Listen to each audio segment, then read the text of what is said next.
میں کراچی میں جاتا ہوں کبھی کبھار، وہاں ایک صاحب ہیں، محبت سے بلاتے ہیں، بہت زیادہ بلانے والے ہیں، ان کے ہاں چلا جاتا ہوں۔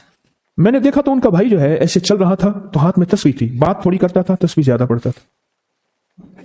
اس کا دبئی میں بہت بڑا کاروبار، جسے کہنا چاہیے بہت بڑا کاروبار دبئی میں۔ کہنے لگا گاڑی میں جا رہا تھا،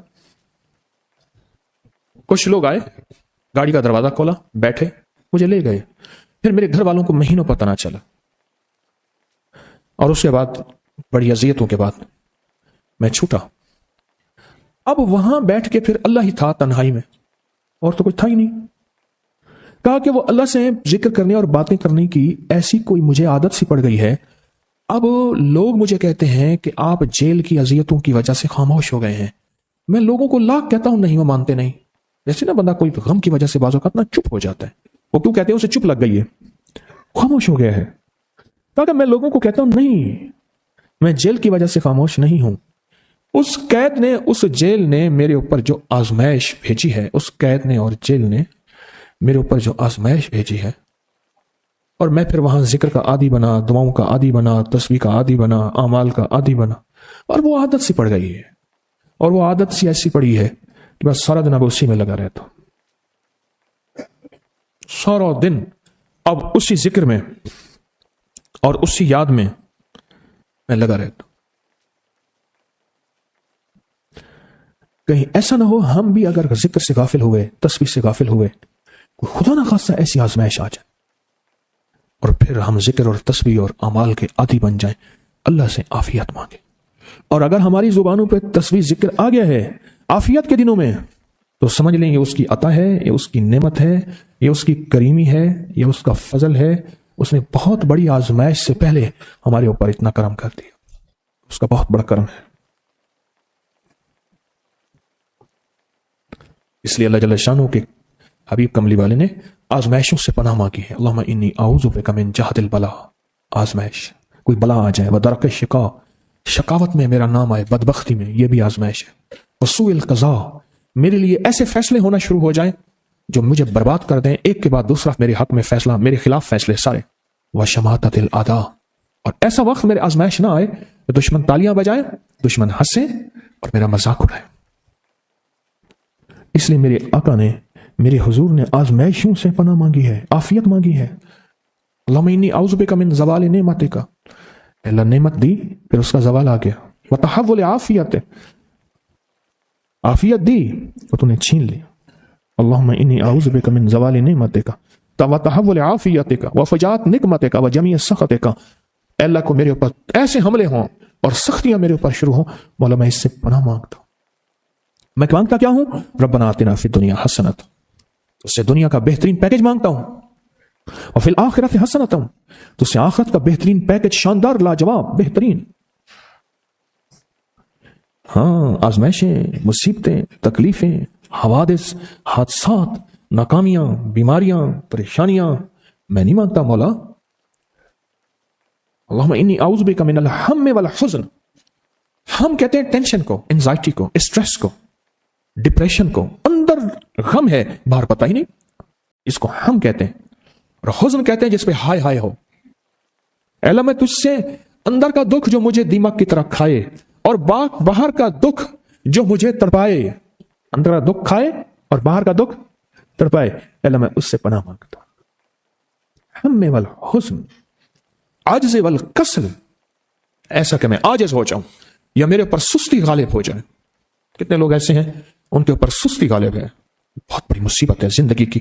میرے آقا کملی والے نے اس سے پناہ مانگی، اللہ کے حبیب میرے آقا نے آزمائشوں سے پناہ مانگی ہے۔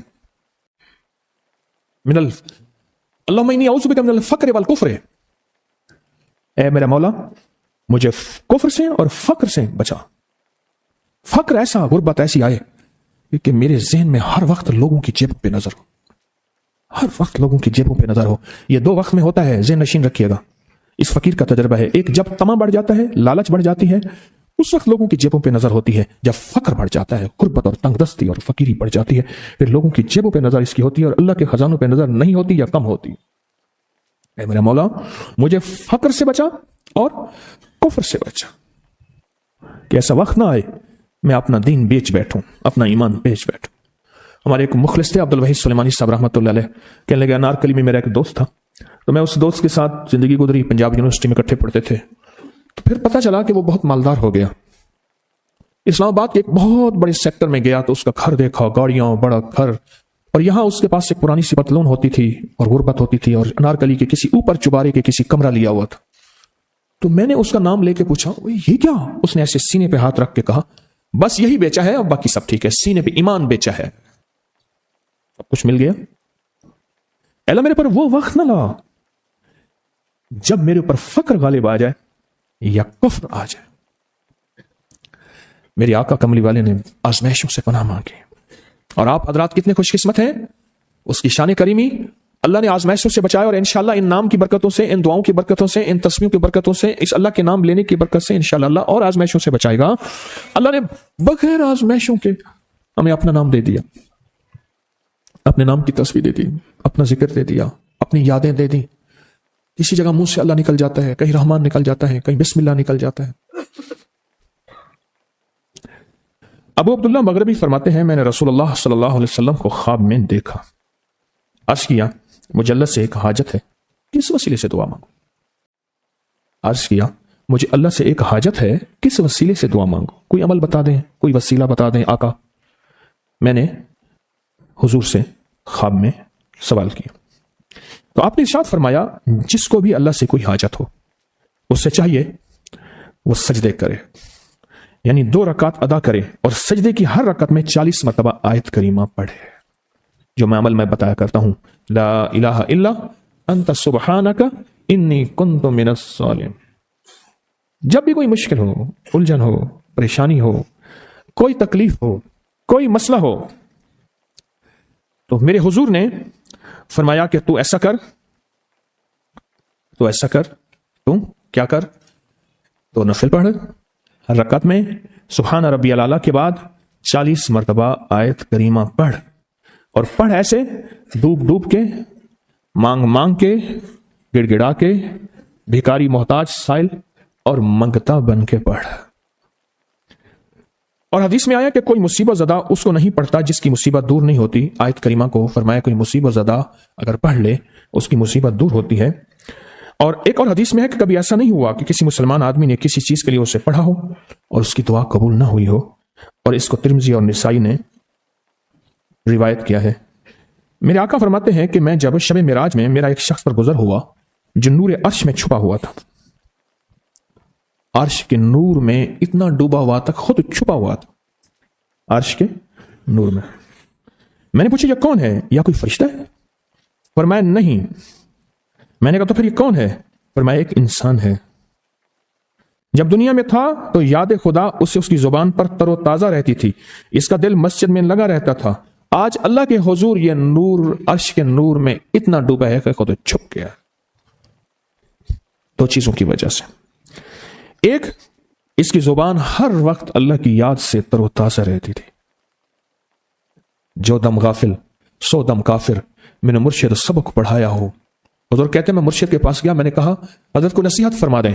फरमाया मेरी नसीहत यही है, जिस दम गाफिल होगा समझ ले वो दम तेरा काफिर है। और काफिर के माने असल है इनकार के, वो तेरा दम अल्लाह के साथ जुड़ा हुआ नहीं है। पर मैं जिक्र करने वालों की मिसाल जिंदा की है और जिक्र ना करने वालों की मिसाल मुर्दा की है।